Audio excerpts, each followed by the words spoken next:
E aí galera, beleza? Como eu disse no vídeo anterior, o mundo acaba dividido entre os dois blocos. O bloco socialista, liderado pela União Soviética, e do outro lado você tinha a potência capitalista, a maior potência, os Estados Unidos. E aí eu também falei sobre a divisão de Berlim, você não podia transitar de um lado para o outro. Acontece que depois da década de 70, com a crise do petróleo, e nós já vimos sobre isso em vídeos relacionados a fontes energéticas, a crise do petróleo afeta o mundo inteiro. E afeta também essa corrida, essa disputa entre os dois lados. Afeta tanto a economia norte-americana como a economia socialista, liderada pela União Soviética.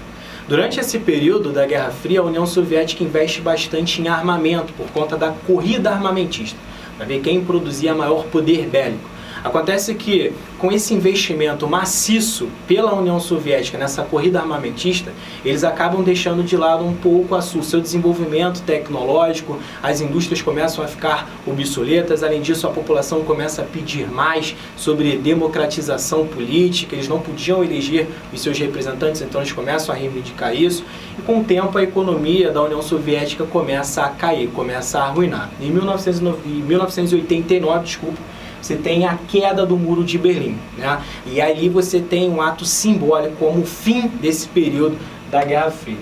O que eu quero chamar a atenção de vocês é esses dois nomezinhos. Quando falar de Guerra Fria, do período da Guerra Fria, a ordem mundial que você tinha era a ordem da bipolaridade, bi-2. Dois países, duas economias despontando esse cenário econômico mundial. Com o fim da Guerra Fria, em 1989, você tem o surgimento da multipolaridade, uma nova ordem mundial, ou que alguns vão chamar de uma nova desordem mundial.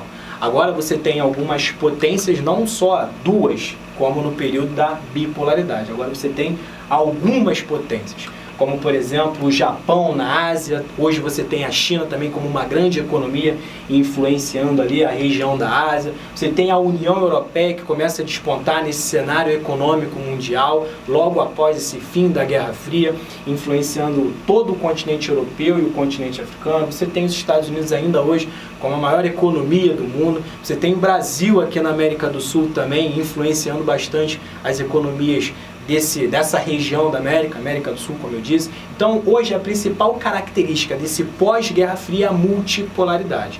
Diferentes economias vão despontar nesse cenário econômico mundial, ampliando ainda mais as suas influências.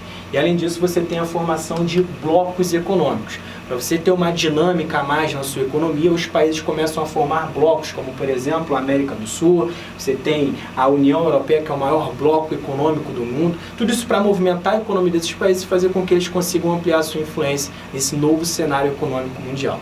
Tranquilo? Essas são as principais características. Até a próxima. Beijos.